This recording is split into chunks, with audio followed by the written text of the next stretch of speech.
ઉત્પત્તિ પ્રકરણ સૃષ્ટિની અસત્યતા તથા બધાયની બ્રહ્મરૂપતાનું પ્રતિપાદન. શ્રી વશિષ્ઠજી કહે કે રઘુનંદન, જ્ઞાની પુરુષ તમામ પ્રકારની ભ્રાંતિઓને સચ્ચિદાનંદ ધન પરમાત્માની અંદર સદાય સ્થિત જાણે.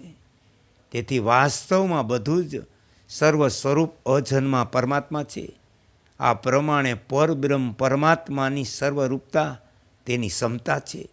શબ્દો અને અર્થોનું બધું જ્ઞાન બ્રહ્મ છે, બ્રહ્મથી ભિન્ન નથી.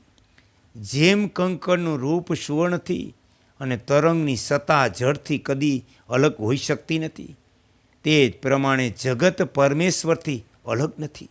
આ ઈશ્વર જ જગતરૂપ છે. ઈશ્વરમાં તેનાથી અલગ જગતનું રૂપ નથી. સોનું જ કડા કુંડળના રૂપે પ્રતીત થાય, સોનાથી કંકણની અલગ સત્તા નથી.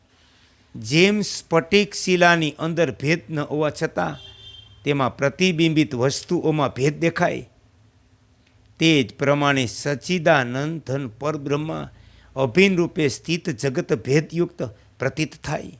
જેમ શિલ્પી શિલાને કોતરી તેમાં જુદી જુદી મૂર્તિઓનું નિર્માણ કરે, તે મૂર્તિઓ તે શિલાથી અલગ ન હોવા છતાં ભ્રમવશ ભિન્ન જેવી લાગે, એ જ પ્રમાણે મનરૂપી શિલ્પીએ ચિદધન પરમાત્મામાં જે જગત અને અહમની કલ્પના કરી તે તેનાથી ભિન્ન નથી, તો પણ અજ્ઞાનવશ ભેદની પ્રતીતિ થાય. ખરેખર તે ચિદધન રૂપ છે.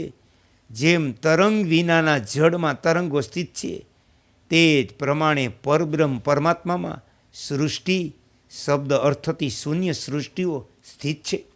વાસ્તવમાં ન તો સૃષ્ટિમાં પરબ્રહ્મ છે, ન પરબ્રહ્મમાં સૃષ્ટિ. જેમ વાયુ પોતાનામાં સ્પંદનની કલ્પના કરે, તે જ પ્રમાણે પરમાત્મ ચિન્મય બ્રહ્મ પોતાની જ્ઞાન વૃત્તિથી પોતાના જ ગૂઢ સ્વરૂપને પ્રપંચ રૂપે અભિવ્યક્ત કરે. વાસ્તવમાં તે તેનું ચિન્મય સ્વરૂપ જ હોય. શબ્દ તન્માત્રા જે પેલા પોતાના કારણોમાં લીન હતી, તે સર્વશક્તિમયી માયાના ચમત્કારથી યુક્ત રૂપને ધારણ કરી ચિત્ત દ્વારા અંતકરણમાં ઉઠનારા સંકલ્પોની જેમ જ્યારે ચિન્મય આકાશની જેમ સ્ફુરિત થાય, ત્યારે તેને આકાશનો આવિર્ભાવ કહે. તે જ આકાશ ભાવને પ્રાપ્ત થયેલ બ્રહ્મ સ્વયં પોતાનામાં પોતાની સત્તારૂપ વાયુભાવનો અનુભવ કરે. જેની અંદર સ્પર્શ તન માત્રાનો સંસ્કાર જાગૃત થાય, તેની અનુભૂતિ તેવી છે. જેમ પવન પોતાનામાં સ્પંદન અનુભવે, વાયુ ભાવને પ્રાપ્ત થયેલો બ્રહ્મ સ્વયં પોતાનામાં પોતાની સત્તારૂપ પ્રકાશ ભાવનો અનુભવ કરે, જેની અંદર રૂપ તન માત્રાનો સંસ્કાર જાગૃત થાય, તેની આ અનુભૂતિ તેવી છે. જેમ તેજ પ્રાગટ્યનો અનુભવ કરે, તે તેજોમય બ્રહ્મ સ્વયં પોતાનામાં પોતાની સત્તારૂપ જળભાવનો અનુભવ કરે, જેની અંદર રસ તન માત્રાઓનો સંસ્કાર જાગૃત થાય, તેની આ અનુભૂતિ તેવી છે. જેમ જળ પોતાની પ્રવાહિતાનો અનુભવ કરે, તે જળરૂપતાને પ્રાપ્ત થયેલો બ્રહ્મ પોતાના ચિત્તથી અભિન્ન રૂપ પૃથ્વી ભાવનો અનુભવ કરે, જેની અંદર ગંધ તન માત્રા સ્થિત હોય, તેની આ અનુભૂતિ પણ તેની છે. જેમ પૃથ્વી પોતાનામાં સ્થિરતાનો અનુભવ કરે, જે નિત્ય એક રસ પ્રકાશયુક્ત છે. સૃષ્ટિ અને પ્રલય જેની અંદર છે, જે જન્મ વિનાશ રહિત રોગ શોકથી શૂન્ય અને શુદ્ધ છે, તે બ્રહ્મ કોઈ પણ આધાર વિના પોતે પોતાનામાં સ્થિત છે. તે પરમાત્મ સત્ય વસ્તુ પરબ્રહ્મ પરમાત્માનું યથાર્થ જ્ઞાન થઈ જતાં પરમ ગતિરૂપ મોક્ષ પ્રાપ્ત થઈ શકે. તે પરમાત્મ વસ્તુ સૃષ્ટિ સાથે યુક્ત હોવા છતાં તદ્દન સમ એટલે કે વિષમતા રહિત છે. જેમ અગ્નિમાં જે પ્રકાશ છે, તે તેનાથી ભિન્ન ન હોવા છતાં ભિન્ન જેવો પ્રતીત થાય, તે જ પ્રમાણે સચ્ચિદાનંદ ઘન બ્રહ્મા જ્યાં જગતરૂપી પ્રકાશ છે, તે તેનાથી ભિન્ન નથી, છતાં ભિન્ન જેવો લાગે. ભિન્ન રૂપે દેખાવું એ તેનું અસત્ય રૂપ છે. અસત્ય રૂપ છે. અભિન્ન રૂપે દેખાવું એ તેના સત્ય રૂપનું દર્શન. જેમ ભીની માટીમાં અવ્યક્ત રૂપે રમકડા મોજૂદ છે, જેમ લાકડાને કોતરીને પ્રગટ ન કરેલી કઠપૂતળી લાકડામાં મોજૂદ છે, જેમ સાયના ચૂર્ણમાં અક્ષર સ્થિત છે, તે જ પ્રમાણે પરબ્રહ્મ પરમાત્મામાં નાના પ્રકારની સૃષ્ટિઓ વિદ્યમાન છે.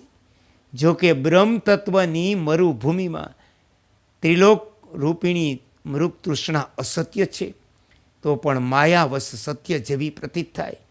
તે બ્રહ્મથી અભિન્ન હોવા છતાં ભિન્ન જેવી લાગે.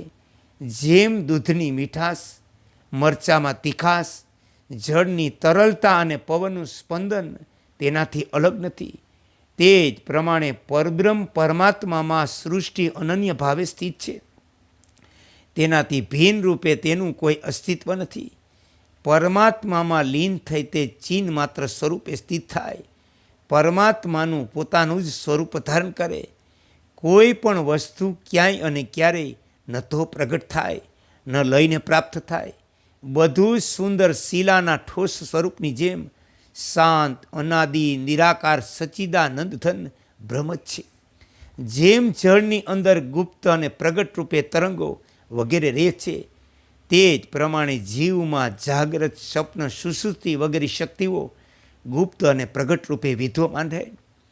પુરુષ જે વસ્તુ તરફથી વિરક્ત થાય તે તેનાથી મુક્ત થતો જાય. જે બધી બાજુથી નિવૃત્ત થઈ જાય તેને અણુ માત્ર દુઃખનો અનુભવ થતો નથી. આ સ્મૃતિ વાક્ય અનુસાર જે દેહ વગેરેમાં અહમ ભાવનો અનુભવ નથી કરતો, એવો કયો મનુષ્ય જન્મ મરણરૂપી ભ્રમને પ્રાપ્ત થશે? પરબ્રહ્મમાં વ્યષ્ટિ જીવ રૂપે પ્રગટ થયેલી જે અદિતિ ચિત્ત સત્તા છે, તે જળની તરલતાની અંદર વ્યક્ત થતી ભમરીની રેખા જેવી છે. તે જ અહમ ભાવથી યુક્ત થઈ આ ત્રણેય લોકને ધારણ કરે. વાસ્તવમાં તો પરમાત્માની અંદર ન સદરૂપ જગત છે, ન અસદરૂપ. ઓમ શ્રી યોગ વશિષ્ઠાય નમઃ.